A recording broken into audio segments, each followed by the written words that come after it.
E a gente vai agora falar da teoria, então, dos arquétipos. O que que é?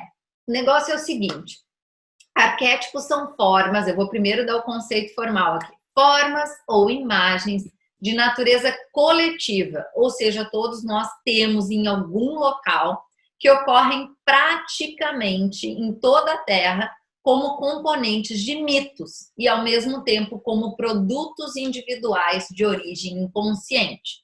Isso, quem conceituou foi Jung, que é um dos pais da psicologia, da psicanálise, enfim. Então, olha só, deixa eu explicar isso de outro jeito para vocês. A gente tem, através de Freud, e eu não sou uma especialista na área, se alguém for mais, por favor, pode complementar, mas a princípio Freud determinou o inconsciente individual. Ou seja, existiam alguns arquivos, alguns bancos de dados que estavam lá no nosso inconsciente, que não são acessados de forma racional e consciente, que são de caráter individual e que influenciavam o dia a dia. Isso se mostrou bastante factível. Aí chegou Jung e falou assim, opa, para tudo. Acho que não é só essa parte do inconsciente individual. Existe também um inconsciente coletivo. Registros e bancos de dados que todos nós temos coletivamente, que têm marcas que atuam no nosso dia a dia sem que a gente racionalmente possa ir lá e acessar esse banco de dados a hora que a gente quer, do jeitinho que a gente gostaria, mas que estão ali todos os dias atuando, presentes e de alguma forma determinando algumas condutas, alguns comportamentos, algumas reações que a gente tem. Esse foi Jung. E aí, vem essa parte, ok, Rita, lindo isso, mas eu não entendi. E antes que tu te vire e comece a pensar em ir embora, a gente vai falar isso de outro jeito ainda.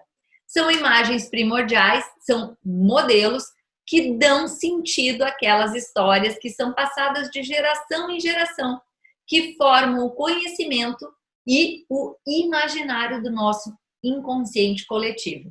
Então, se você tem aquela lenda, aquele mito, aquele texto sagrado que é contado de geração em geração e que embasa alguma coisa que mexe com a gente ao longo do tempo, provavelmente tem uma relação direta com esses arquétipos, com esses modelos que originam esses bancos de dados no nosso inconsciente, aonde a gente não tem esse acesso direto, livre e racional. Não entendi ainda, Rita. Calma. Quando eu começar a explicar melhor, a gente viver os arquétipos, você vai começar a relaxar e entender melhor. Então, só respira. Respira e te permite. Pausinha aqui para neuromarketing, rapidinho, é só assim uma pausa, tá? Esse aqui é o nosso cérebro cortado nesse sentido aqui, ok? Eu cortei e abri.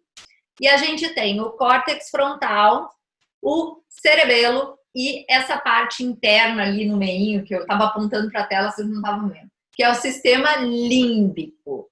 E aí é o seguinte, o neocórtex é aquele que racionaliza sobre, que fica porque sim, porque não, porque sim, porque não, porque isso, ele fica coletando benefícios, características, as diferenças. Lembra daquele marketing anterior? Basicamente, ele se baseava nesta região do cérebro. O sistema límbico, ele é mais primitivo, ele é mais impulsivo, ele é mais emocional, só que é ele, no final, quem decide se eu compro ou não uma ideia, um objeto, um produto, qualquer coisa. É ali que reside a chave da questão. E daí eu te pergunto, com quem tu quer conversar no teu posicionamento? Com o neocórtex ou com o límbico? Se é o límbico que decide, para que você vai ficar falando amplamente com o neocórtex? Abre o caminho para o límbico e depois você vê se tem valor colocar a questão do neocórtex junto ou não. Pausinha só de neuromarketing. Então é o seguinte, quais são os benefícios de eu usar a teoria dos arquétipos para fazer o meu posicionamento? Afinal de contas, para que eu vou ver tudo isso? Então, a gente consegue entender as razões psicológicas mais profundas pelas quais se quer alguma coisa, se fala ou não se fala, se compartilha ou se não se compartilha, qual é a relação psicológica com o ambiente e a sociedade que eles vivem. Quando a gente sabe disso, a gente pode usar os arquétipos para criar uma relação, uma conexão emocional profunda, tanto com a nossa audiência, e ganhar uma atitude positiva dele, um relacionamento positivo, criando empatia entre eles e vocês. Então, é uma conversa que não é uma conversa superficial. A gente está conversando basicamente com o inconsciente das pessoas, como se isso fosse possível. Aí eu te digo, para todo superpoder vem uma grande responsabilidade. A partir do momento que você compreende isso, que você resolve começar a mexer com esta conversa mais profunda, você precisa sim ter muita responsabilidade de integridade, de honradez, de modo de conduta. Então, a partir de agora, eu estou dividindo em confiança com você, sabendo que você fará o melhor uso dentro da sua inteligência emocional e da sua inteligência espiritual dos arquétipos que a gente vai conversar a partir de agora, para o teu posicionamento, para o benefício próprio, mas de todos também que estão ao teu redor.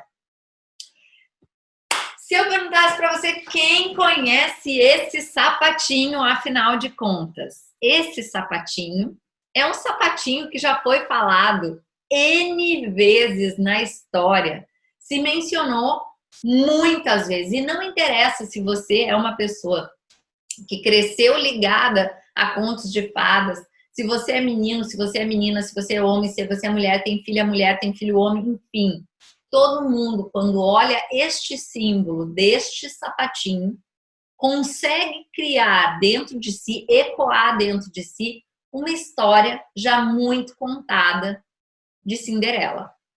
Cinderela que perde o sapatinho de cristal na saída do baile em que ela encontra, então, o seu grande príncipe encantado que vai atrás dela para provar o sapatinho e achar a sua amada.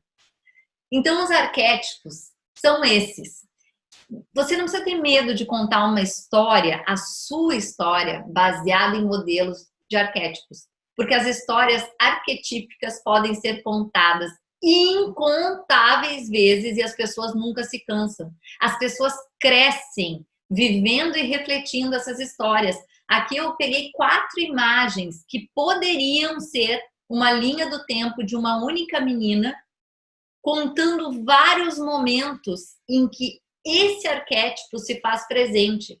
Por que você acha que a noiva inconscientemente está batendo foto dela vestindo o sapatinho? Porque é uma foto, tipo, nada a ver. Mas ela é... Por que ela ganha significado? Faria sentido botar aliança para o casamento, mas não o sapato? Por que o sapato? Porque é a Cinderela e o arquétipo que está todo por trás da história que fundamenta essa história, que vem naquela imagem e bate em todos que de alguma forma se conectam com essa história.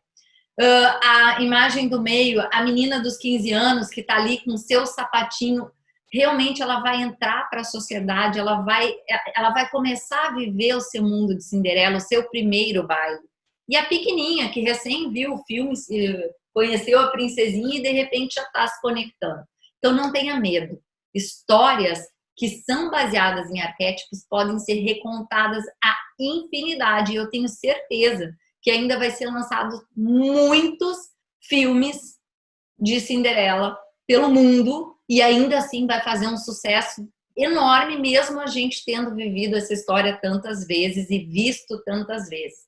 E aqui, a minha vulnerabilidade para vocês, por exemplo, não é um arquétipo que que seja o meu primeiro de conexão. Só que tem uma coisa, se eu chego lá na Disney, na frente, eu falo, não, dessa vez não vou visitar as princesas, não tem porquê, já vi com as crianças. Eu chego na frente do sapatinho, gente, impossível. Acaba mexendo com alguma coisa que eu não entendo o que é, que depois que eu conheci os arquétipos, eu pensei, entendi quem está falando aqui. E fez todo sentido. Então, os diversos arquétipos atuam sem que a gente perceba, mesmo que o racional te dê 1000 razões para não fazer. Quantos são? 12. Começando pelo primeiro, gente. Bora lá. Respira aí que agora vem 12 arquétipos pela frente, muito conteúdo. E aí vem o seguinte, vai bugar. Porque eu vou falar de vários detalhes, de várias características. Pensa que eu estou apresentando para vocês 12 irmãos. É difícil você decorar as características de cada um. Pega a ideia e depois essa aula vai estar gravada, vai estar lá na plataforma, você volta, você revisa, você olha.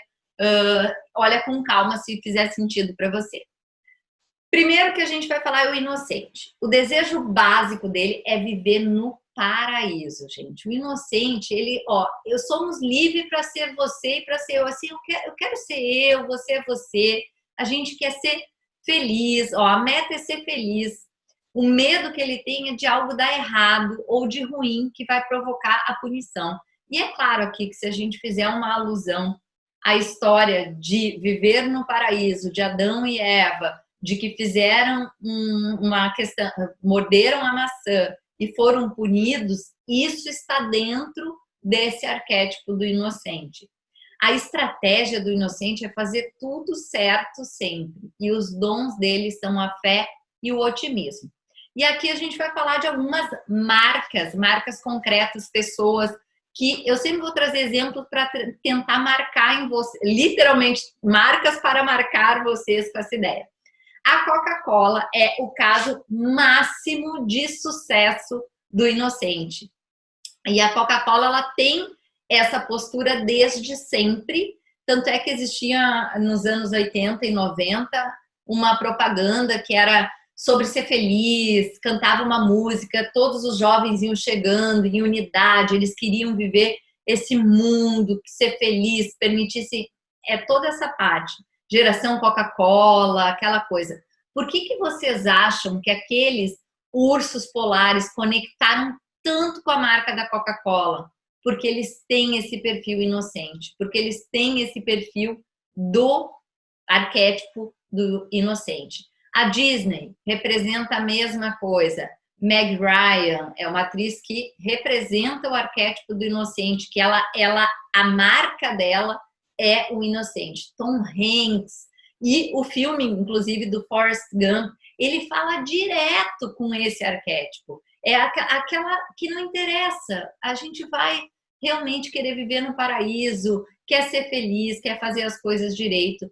E a nossa marca mais próxima, assim, também é o Dove. O Dove, assim, é a pureza, é aquela coisa inocente, mas que traz, a beleza inocente, a beleza in natura. Esse é o inocente.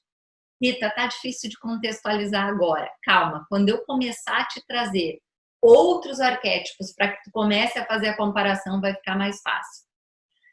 O outro arquétipo seguinte é o do explorador. O desejo básico dele, com erro de português, que agora meu analista está gritando, é de liberdade para descobrir quem é, mas não para descobrir quem é de qualquer forma. É através da exploração do mundo. Ele quer experimentar uma vida melhor, uma vida mais autêntica, mais gratificante. Só que ele tem bastante medo de cair em armadilha, de sentir vazio interior. Tipo, rodei o mundo todo e estou só. A estratégia dele é viajar, buscar coisa nova, escapar dessas armadilhas. Quando ele sente esse vazio interior, ele parte para uma nova exploração em busca. E ele tem medo do tédio. Essa estratégia, desculpa, a armadilha dele é vagar sem meta. É simplesmente ficar pulando de galho em galho e não construir nada. Dons, autonomia, ambição, ele é fiel, mas ele é fiel à própria alma dele. Então o lema dele é o seguinte: não levantem cercas à minha volta. Ele precisa explorar. E aqui a grande marca exploradora é a Starbucks, que é baseada na realidade na história do Moby Dick, que está aqui também nos arquétipos, e dentro de uma mitologia que é aparente na logomarca dela. Separe marca de logomarca, ok? A história de João e Maria. A história de João e Maria é uma história de um explorador. Os dois meninos saíram, foram deixando os pãezinhos, as migalhinhas pelo caminho, porque eles precisavam dessa exploração. O Ford Explorer, gente, a propaganda dele é Ford Explorer, sem fronteiras. Não pode ser mais dentro do arquétipo do explorador. A Leves também, ela se perdeu no meio da jogada, ela era o explorador, ela resolveu usar um outro arquétipo, a marca caiu muito em faturamento, posicionamento, e eles vêm tentando levantar novamente a marca dentro dessa ideia do explorador. E a Land Rover, que também é uma marca do explorador. O explorador ele é bem fácil de identificar. Existe aquela marca de calçado, meu Deus, o Conrado vai rir de mim o resto da vida se eu falar errado, a Timberland, eu acho que é específica para exploradores. Gente, não tem como outro arquétipo falar mais alto para aquela marca do que esse, mas tem que ser dos pés à cabeça. Próximo aqui, o sábio. O desejo básico do sábio é a descoberta da verdade. A meta é usar a inteligência e a análise para compreender o mundo. O medo é de ser enganado e iludido, e ele também tem medo da ignorância. A estratégia que ele usa não é mais a exploração, entende? É a informação, o conhecimento, autorreflexão, pensamento. E a armadilha dele é estudar, estudar, estudar, estudar e pouca ação. Os dons é a sabedoria e a inteligência. E o lema dele é: a verdade libertará você. Aqui a gente tem lindos exemplos. O Google. O Google é, sim, através da descoberta, da pesquisa, da análise, de compreender o mundo, trazer dados, trazer informações. Sherlock Holmes, um personagem incrível que, através de dedução e análise, buscava compreender a verdade de cada caso, de cada momento. Harvard, ela se baseia, e eu vou trazer um outro exemplo comparativo depois, nessa questão. Gente, todo mundo quer ir para essa universidade. Por quê? Porque essa é a universidade de quem é sábio. Esse arquétipo está interligado a ela e a MIT, que é também de excelência do arquétipo sábio, da verdade, de realmente ter essa inflexão dentro do seu posicionamento.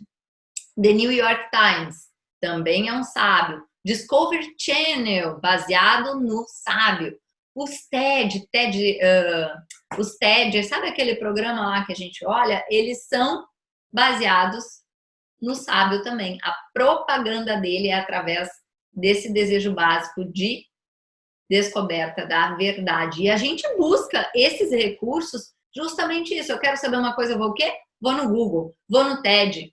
Essas são as bases de busca e a gente se vincula a essas marcas em função desse arquétipo. O herói.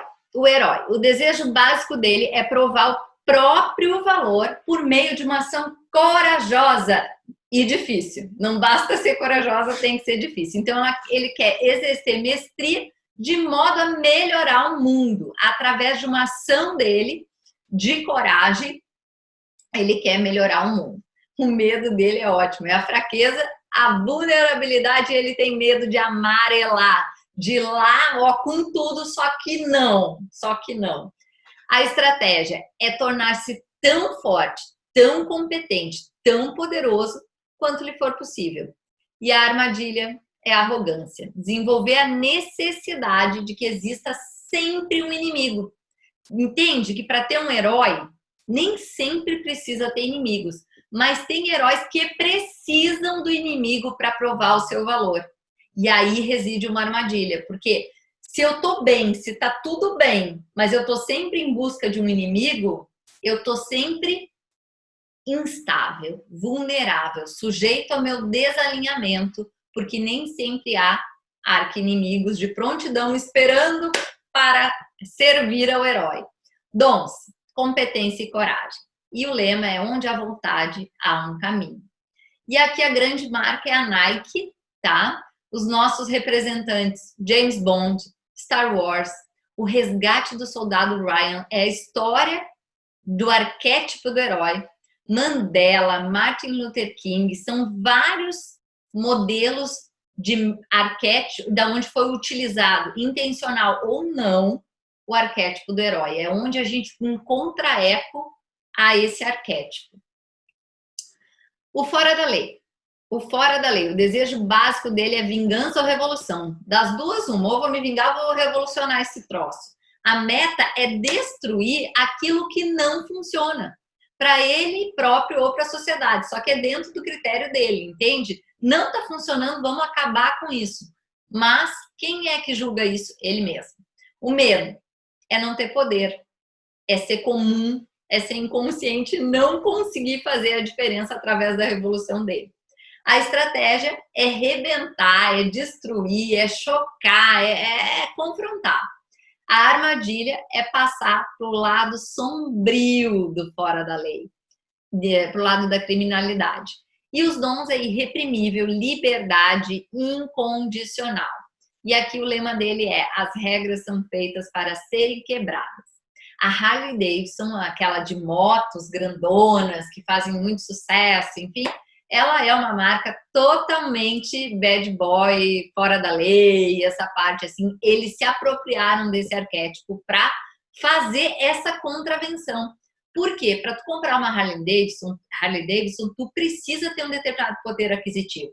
Então, numa certa instância, você tem que estar dentro dos padrões para atingir esse sucesso. E aí vem esse arquétipo do fora da lei e te abre uma brecha para que você possa romper, fazer a sua própria revolução, sair de moto e viver essa aventura fora da lei com essa revolução pessoal, dessa liberdade que essa quebra do padrão te trouxe. Afinal de contas, essas duas questões casam. A gente tem Robin Hood, Zorro, o Brad Pitt é uma persona fora da lei, Madonna, a Apple é uma marca fora da lei e a MTV. Como assim, Rita? A Apple é uma marca fora da lei. Ela veio para fazer a revolução de um caminho que já estava sendo traçado, de um posicionamento que já estava acontecendo. Ela quebra paradigmas, não através da vingança, mas através da revolução, da inovação, e ela se posiciona como um arquétipo fora da lei. Outro arquétipo, mago. Ele tem o desejo de conhecer as leis fundamentais do funcionamento do mundo e do universo. A meta é tornar sonhos em realidade. O medo, consequências negativas inesperadas. A estratégia, desenvolver uma visão e viver por elas. A armadilha é tornar-se manipulador, porque uma vez que ele se dedica a conhecer as leis universais, ele ganha um certo poder, uma magnitude, e ele pode manipular com isso. Dons é encontrar momentos de resultado de ganha-ganha. O lema dele, claro, pode acontecer. E aqui entra uma marca linda que é a Mastercard, né? Ela usa o arquétipo do mago naquela propaganda clássica que todos nós conhecemos. Ah, e comprar uma blusa custa tanto, uma saída de banho custa tanto, um biquíni custa tanto, passagem para o Caribe custa tanto, sentar e estar fazendo dia de sol não tem preço. O não tem preço é exatamente isso. É a magia da coisa, é o mago fazendo acontecer. Porque sim, você pode fazer tudo isso, chegar no Caribe e chover a semana toda. É improvável, mas pode. Então, não tem preço na Mastercard. Lembrem, é o arquétipo do mago assim acontecendo. A Cidade dos Anjos, o filme, é o arquétipo do mago. Campo dos Sonhos, o Sexto Sentido, a marca Sony, o Harry Potter, o Mestre Yoda, Mary Poppins, gente, Red Bull. Red Bull te dá o quê? Te dá asas. Red Bull te dá asas. É possível ter asas? Não, mas o mago faz acontecer. Entende que o arquétipo está atuando e ele acaba encontrando eco nas pessoas e isso acaba reverberando dentro do posicionamento da marca e o faturamento desta marca concreta, pessoa, ideia. Tipo, quando eu coloco o filme, eu estou colocando a venda de uma ideia, para vocês entenderem. Aí a gente tem o cara comum. O cara comum, ele quer conexão com os outros. Sabe gente como a gente? É isso aí. A meta dele é pertencer, é se adequar. O medo dele é se destacar ou parecer que está dando, sabe? Eu sou muito importante e por isso ele vai ser afastado do grupo ou ser rejeitado. A estratégia dele é desenvolver sólidas virtudes comuns e se mesclar aos outros. A armadilha dele é ele abrir mão de si mesmo simplesmente para ser aceito e fazer a conexão, mesmo que superficial. E os dons dele, realismo, empatia e uma ausência de vaidade, não é o que o move. Então, o lema dele é: todos os homens e mulheres são criados iguais. E aqui, olha que incrível, se um mago era um Mastercard que não tem preço, Visa está em todos os lugares. Entende? Visa está por todo lugar. Ela é o cara comum. E aí, eu coloquei o AM ali do lado, porque eu queria me lembrar de te contar que a gente tem a supremacia da American Express, que tem todo um outro arquétipo e que vem o Visa e desconstrói isso. Não, Visa está em todo lugar, vai lá e usa, a gente pode, gente como a gente, entendeu? Não tinha os pré-requisitos, tinha os facilitadores de se mesclar e poder ser usado. Gap é uma marca de roupa que é de pessoas comuns, o cara comum, o arquétipo do cara comum.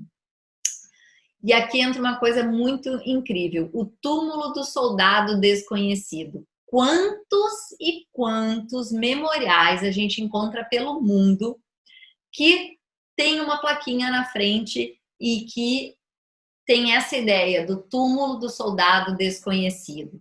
É em memória de quem lutou tal guerra, em memória... Gente, não tem ninguém ali. Por que é que aquilo ali tem tanto significado pra gente? Exatamente pelo cara comum. É ali que a gente encontra esse eco de que naquele local a gente tem aquele cara comum. A revista People e o Tinder. O Tinder é gente como a gente.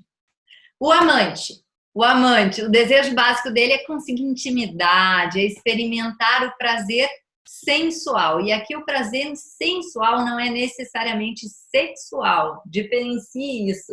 O sensual está no relacionamento. A meta é manter um relacionamento com pessoas, com o trabalho e com as experiências que ama. O medo de ficar sozinho, de tomar chá de cadeira, gente, de não ser amado. A estratégia é tornar-se cada vez mais atraentes em termos físicos, emocionais e em todos os outros, entende? É uma ideia ampla. A armadilha é perder a identidade, fazendo de tudo para atrair os outros, entende? Eu abro mão de mim mesmo porque eu preciso estar de determinada forma para que eu seja atraente para os demais. Eu preciso fazer tal especialização, tal estudo, tal isso, tal aquilo, qualquer coisa, não necessariamente físico, para que eu me torne atraente para os demais. Os dons é a paixão, a gratidão, o apreço e o comprometimento. O amante, eu só tenho olhos para você. E aí a gente tem como exemplos a Hallmark Cards, ai meu Deus, esse inglês. É aquela dos cartõezinhos, que é uma empresa bem famosa nos Estados Unidos, que por muito tempo teve aqui no Brasil também, de cartões de mensagens, onde havia essa necessidade de conexão através dessas mensagens escritas. Hoje em dia isso até é meio fora de moda. Cinderela é o nosso arquétipo master do amante. A Victoria's Secret, o Titanic, a Chanel, uma linda mulher. Uma linda mulher é o quê, gente? Uma Cinderela moderna. Entende? É a mesma história contada de novo e arrebentou a bilheteria. E o pior, a Disney relançou Cinderela, não mais como um desenho, mas como um filme.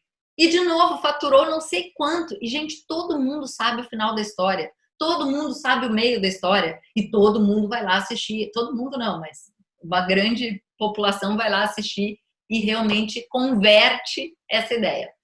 A Revlon também utiliza o amante como arquétipo. A Häagen-Dazs, que é aquela do sorvete. Dior e a Marisa, gente. A Marisa usa o amante como arquétipo. Vocês acreditam? Dito isso, o bobo da corte. O bobo da corte, ele tem o desejo incrível de viver o presente, é uma alegria total. A meta dele, gente, é se divertir, alegrar todo mundo e deu. Olha só o lema dele. Se eu não puder dançar, não quero tomar parte da tua revolução, entendeu? Se não é para eu me divertir, me esquece. O medo dele é de se aborrecer ou dele ser maçante. Sabe a piada que não tem graça? É isso aí. A estratégia é brincar, fazer piadas e ser engraçado. E a armadilha é desperdiçar a própria vida tentando entreter os outros. O seu dom é a alegria. E o exemplo que eu mais adoro realmente é a Pepsi. Por quê? Chega a Coca-Cola, toda inocente, toda cândida, com toda aquela relação de um mundo melhor, geração Coca-Cola, aquela coisa toda. E aí, o que sobra para a Pepsi? Os comerciais da Pepsi que mais fizeram sucesso foram aqueles que eles zoavam a Coca-Cola. Que eles eram os bobos da corte zoando a Coca-Cola. Então, a relação deles é exatamente esse. Ele vem para romper com essa coisa toda da Coca-Cola, mas de uma forma divertida e animada. A gente tem o MM. Olha só o que são os comerciais das Havaianas. Não pode ser mais bobo da corte e a gente se identifica com as Havaianas. Porque é uma forma muito lúdica e engraçada e leve de criar essa relação com um lado nosso que é alegre. Charlie Chaplin, Steve Martin e a Fanta. A Fanta pega o mesmo arquétipo do bobo da corte para usar como a base, o significado ali mais profundo da sua marca. O prestativo. O desejo básico dele é proteger os outros do mal. A meta é ajudar e o medo dele é o egoísmo e ingratidão. A estratégia é fazer as coisas pelos outros, mas a armadilha dele é o automartírio, enganar os outros ou ser enganado por eles, porque às vezes ele está tão focado nisso que ele se perde e se atrapalha. Os dons, a compaixão e a generosidade. O lema é ama teu próximo como a ti mesmo. E aí vem os nossos exemplos, o filme lindíssimo da Vida é Bela, aquela do italiano, que tem um filho, que casa com uma judia, não, ele é judeu, vai parar lá no campo de concentração. Não sei se vocês já viram que é lindo, princesa, não bate foto agora, Flavinha. A fada madrinha, gente, fada madrinha de conto, ela é o prestativo, porque ela só vem, resolve tudo, ajuda todo mundo e parte. Não fica, né? Ela é o prestativo. A Bayer é uma empresa que é o prestativo. Médicos Sem Fronteiras é uma entidade que está baseada no arquétipo do prestativo. A Amazon é uma empresa baseada no prestativo. Ela vem para nos ajudar. Ela entrega em quantos dias o livro na sua casa? Ela tem facilitadores. Essa é a base do arquétipo dela. Nestlé, ela nos alimenta do berço até o final da vida. Ela é um prestativo. Esse é o arquétipo dela. O criador, o desejo básico dele é criar algo de valor duradouro. Dar forma a uma visão é a meta do criador. O medo é ter uma visão medíocre na execução. A estratégia dele é desenvolver o controle e a aptidão nessa área artística. A armadilha é o perfeccionismo e uma criação equivocada, uma criação que deu errada. Ops, foi mal, bate fundo nele. Dons, criar uma cultura, expressar a própria visão, mas não a própria visão através necessariamente de palavras, mas através de uma criação. E aí vem o lema, se pode ser imaginado, pode ser criado. E os grandes exemplos, a Lego. O Lego, os bloquinhos, não pode ser mais perfil do criador. Porque, se pode ser imaginado, pode ser criado. Se é Lego, totalmente Lego, total. Crayola, que é aquela do giz de cera. Home Depot, também é uma empresa norte-americana, basicamente de coisas para casa, onde é assim, faça você mesmo. Você entra lá, você encontra tudo para você mesmo fazer com facilidade e criar. Quer um armário para cozinha, você vai encontrar lá e o pior, você vai conseguir fazer, porque ele faz essa veia do criador para você. O post-it é um criador, é uma ferramenta fantástica e é do criador. E o Netflix veio do criador também para criar uma nova cultura de uma nova forma de entretenimento que a gente não tinha antes dele.